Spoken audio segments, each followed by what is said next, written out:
The first thing you're going to notice about the Saboteur is that there are tits and arse absolutely everywhere in this game. What you're seeing right now is the main sort of base of operations for your character during the beginning of the game and a little bit later on. And as you can see, it's a strip club, and they really have no fear of getting their, goodies out for the boys and the German officers sitting at the tables there. The second thing you're going to notice about the Saboteur is that you won't be playing much of it because it will continue to crash, hang, and minimize just almost completely at random and for no fault of your own. I'll get to the crashing and whatnot a little bit later on in this review.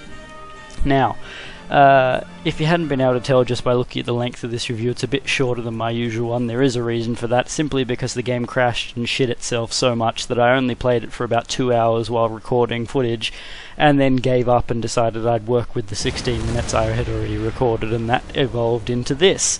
Now, just so you know, I have had the game for a long ass time, and I played it for maybe 15 hours before this, and I stopped playing it, and when I went to review it, well, I couldn't figure out why I'd stopped playing it, because I was having fun, and then it started crashing and hanging and minimizing and freezing my system, and oh, Jesus Christ, problems, they went on and on and on.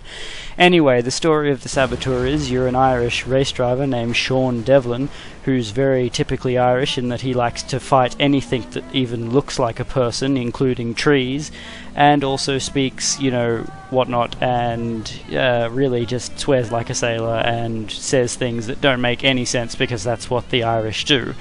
You're a race car driver for some reason. You're in France, and you go and have a race in Germany where you meet your nemesis, who's obviously German and a member of the SS, who'd have thunk it, who then kills your buddy, and then you go back into Paris when the war starts, and you're trapped in Paris, and you join the French resistance, and it goes from there, and somehow an Irishman overpowers the entire occupation force. It doesn't make any fucking sense, but it is really fun when it works, so, I don't know.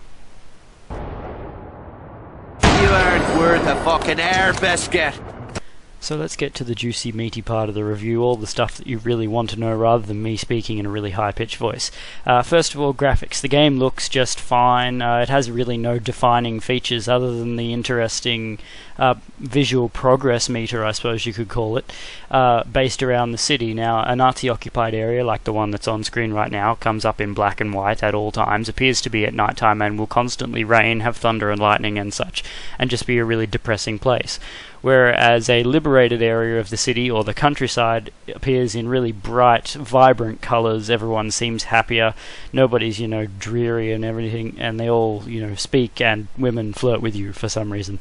Other than that, the visuals, the game ran at no more than 40 frames a second on my system, no matter what settings I put it on, so I don't know if that's my system or if it's just the game itself.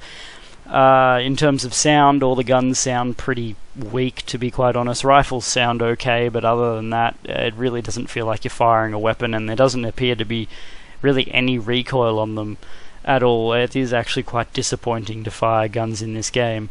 Explosions look okay, but they really don't pack the punch that they should, especially when you're blowing up something massive like a Zeppelin. It just sort of, goes out, really. It doesn't feel that great. Then again, I don't know what it's like to actually blow up a Zeppelin, so I can't really say what it would be like. In terms of gameplay, it feels lacking.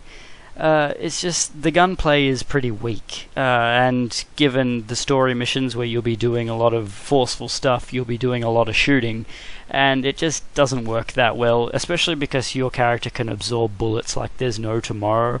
It's good that you can, stand around and do that because it means you can survive a lot longer, but at the same time, you can walk down a street and mow down anything, really, except for a tank. But this means that the enemies will come at you in huge numbers to stop you. That's another problem that I found with the game, is that on the higher alert levels, which is essentially like stars from GTA, except it says down the bottom, alert 1, 2, 3, 4, however many.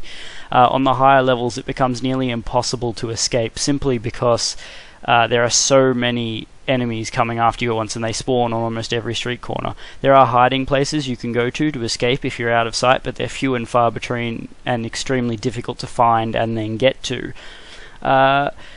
The Saboteur has one main problem, and that's that it's trying to be a jack of all trades. It's borrowed, free roaming cars and things like that from GTA, blowing up stuff from Red Faction Guerrilla, climbing buildings and things from Assassin's Creed, and it does none of these well. The cars sound really powerful, but it doesn't make any sense because this is, 1940-ish. Climbing is glitchy and just slow and clunky, and it's a pain to do, especially when you're getting shot. And blowing stuff up works okay, but you can only destroy the specific things on the map, but there are shitloads of them, so I suppose that'd be fine. What I'm trying to say about the Saboteur is it is a really fun game if it worked. Now, it may just have been my system or not, but if it does work, it is quite fun if you can look past the technical problems. But it's an okay game. You don't know